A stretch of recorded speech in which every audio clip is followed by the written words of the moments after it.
I'm Melody. I'm here from Colorado and grew up down the south from South Carolina and Arkansas. And moved up here around when I was 17 or so. Um, I'm currently a repair technician. And when I'm not doing repair stuff, I do photography, go on adventures whenever, wherever I can, explore the country. So when I first came to terms with my gender identity, like the very first time was when I was around 4 or so.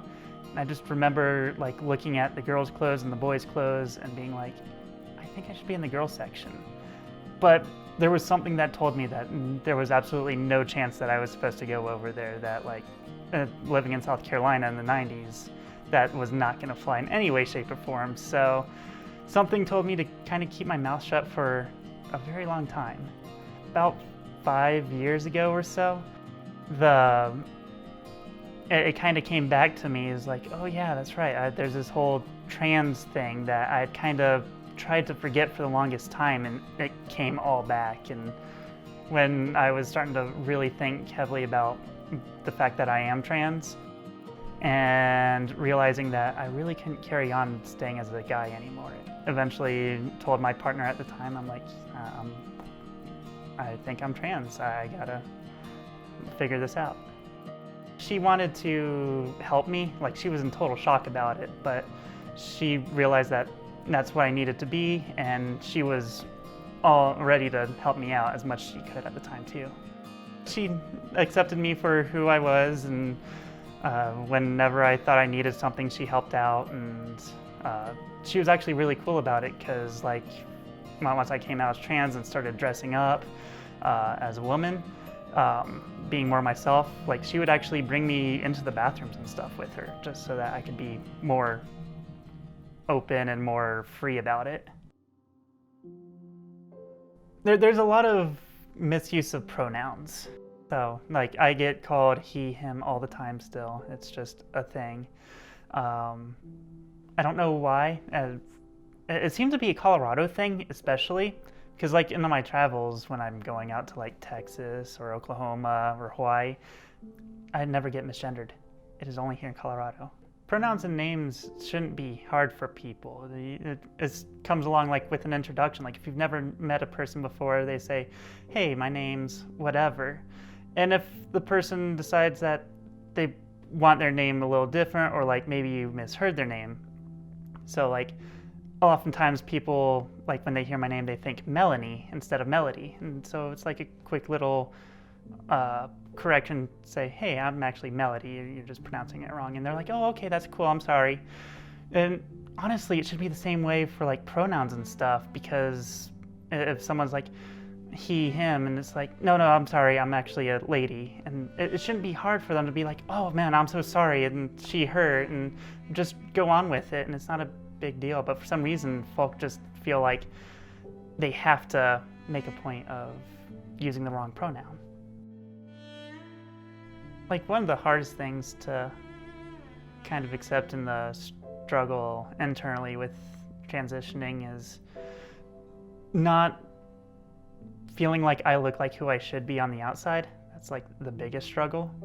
And then wondering how people can find me actually like attractive or anything. And so like with my partner, and it's like how can he actually like who I am when I can barely like who I am sometimes with the transitioning. You come across that like 0.1% of people that for whatever reason have it out against you, even though they've never met you before.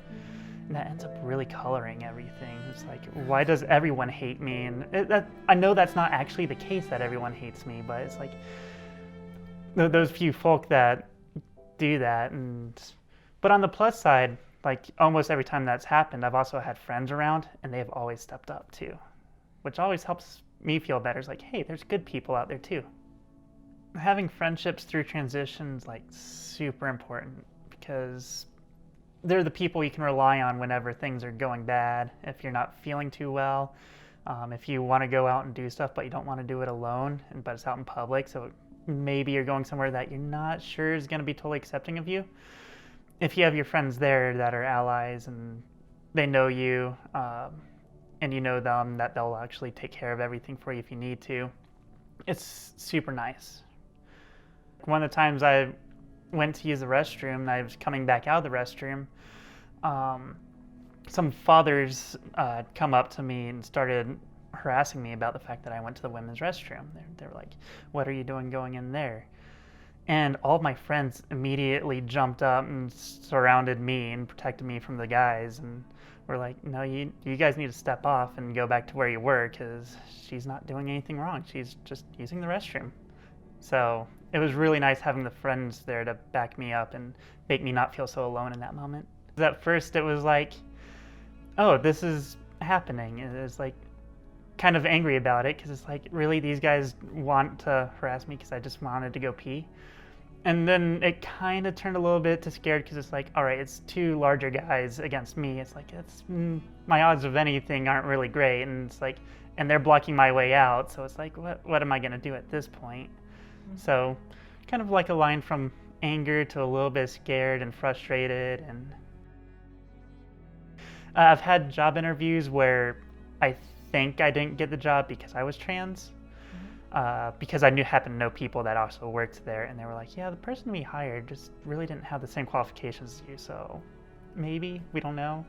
But no, actually, like, I've gone to gas stations before, bringing up like a drink or whatever, and then the person that was standing at the till will like walk far away so that the person at the till next to her would have to serve me instead, even though there was no reason for them to walk away. It's just because as soon as I walked off, they came right back to their till. It made me feel just kind of mad at the person. It's like, really, you don't want to, my money is just as good as everyone else's. You only have to deal with me for 30 seconds. It's not a big deal. Now, like, having a community of like people going through this similar things about transitioning and whatnot is super important, because then I'm able to be like, hey, you know, I had this thing happen, and they can all be like, yeah, that's terrible, or hey, that's amazing that this happened, or like, we can talk about whatever side effects that HRT has, and we can all just talk about that and be like, hey, what's going on with this? Is this normal? What is my life about to be for the next 7 days, kind of thing? Or like with surgeries and whatnot, be like, okay, what am I actually looking at with this? What's, like, yeah, I can read the list of things, but what is actually gonna happen? Or like, what happened to you? And then in the community, everyone can be like, hey, this is how this goes. Probably the most useful advice, and it's actually something that I got about 2 weeks ago, which absolutely got me out of a mood, and it was great.